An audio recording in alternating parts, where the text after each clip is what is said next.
Merci. Thank you, Nasser. Merci, Nasser.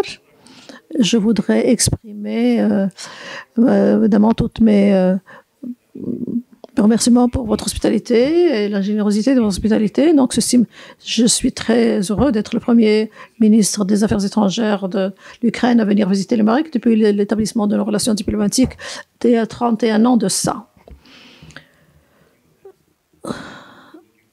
Donc, évidemment, j'espère que vous allez venir nous visiter en Ukraine et donc, pour corriger l'oubli de nos prédécesseurs qui n'ont pas fait suffisamment attention aux opportunités que l'Ukraine qui s'ouvrait pour l'Ukraine et l'Ukraine et le Maroc, est-ce qu'ils peuvent offrir les uns aux autres. Je viens au Maroc, c'est le premier pays de ma tournée en Afrique et j'ai fait délibérément le choix de venir au Maroc d'abord,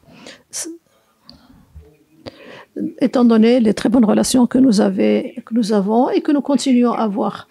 Et donc, je suis là pour ouvrir les portes pour d'autres institutions gouvernementales, de tourisme, les étudiants, les hommes d'affaires du Maroc qui désirent se rendre en Ukraine.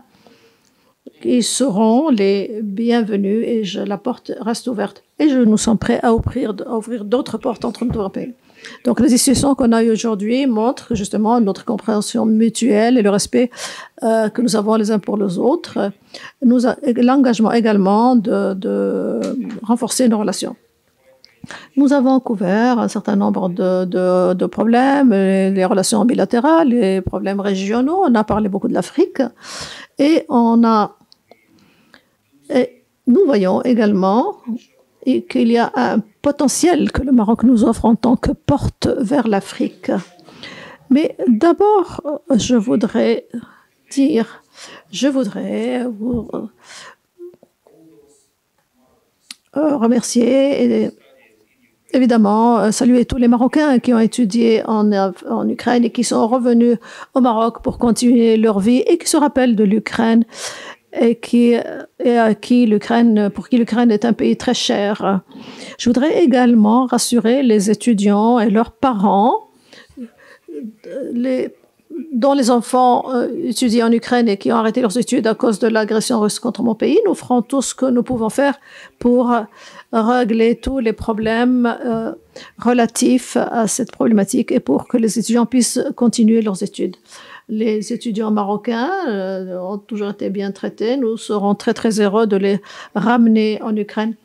Et évidemment, nous aimerions même avoir encore plus d'étudiants marocains en Ukraine. Donc voilà, c'est la guerre, c'est l'agression russe contre l'Ukraine qui a interrompu cette relation de personne à personne et l'interaction que nous avons entre nos différents pays.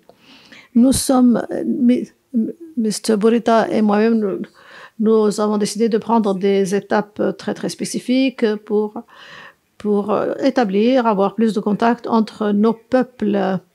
Nous sommes mis d'accord pour avoir des consultations pour la facilitation de l'obtention des visas et pour encourager le commerce, les échanges commerciaux entre le Maroc et l'Ukraine.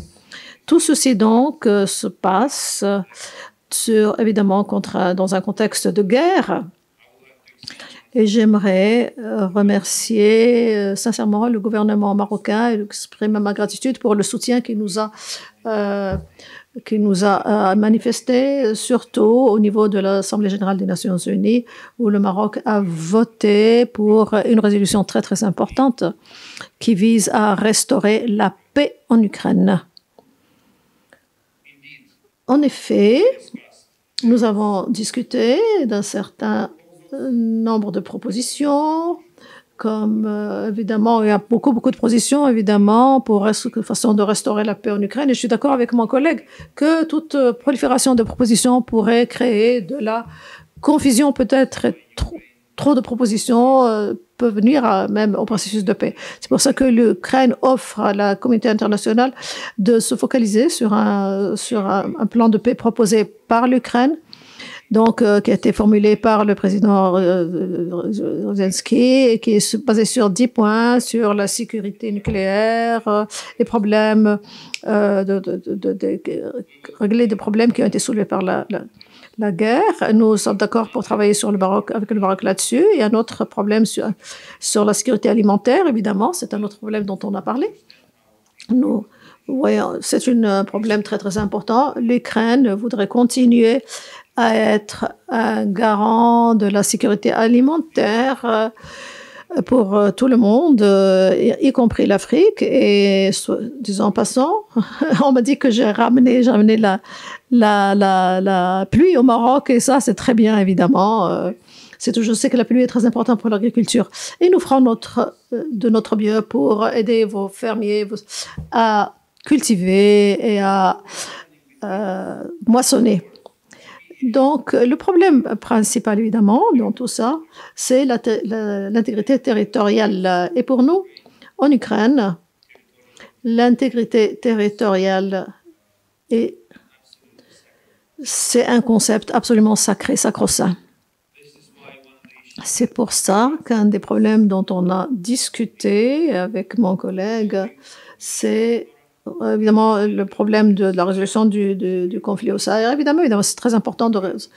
L'Ukraine confirme son soutien aux efforts à l'envoyé spécial des Nations Unies pour le Sahara occidental. Et nous sommes d'accord, évidemment, évidemment, on cherche également à retrouver la solution dans le cadre de la Charte des Nations Unies et des résolutions des Nations Unies.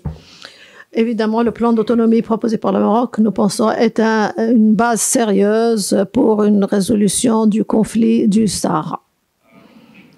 Merci de m'avoir reçu à Rabat, très belle ville de Rabat. J'ai eu l'honneur de visiter la mosquée Hassan II hier à Casablanca. J'ai également visité aujourd'hui le mausolée Mohammed V et je suis très, très impressionnée par l'histoire et la culture du Maroc. Je voudrais que plus d'Ukrainiens puissent venir visiter le Maroc et qu'ils puissent voir votre beau pays. En attendant, évidemment, on continuera à travailler ensemble pour justement faire aboutir ce sur quoi nous sommes mis d'accord.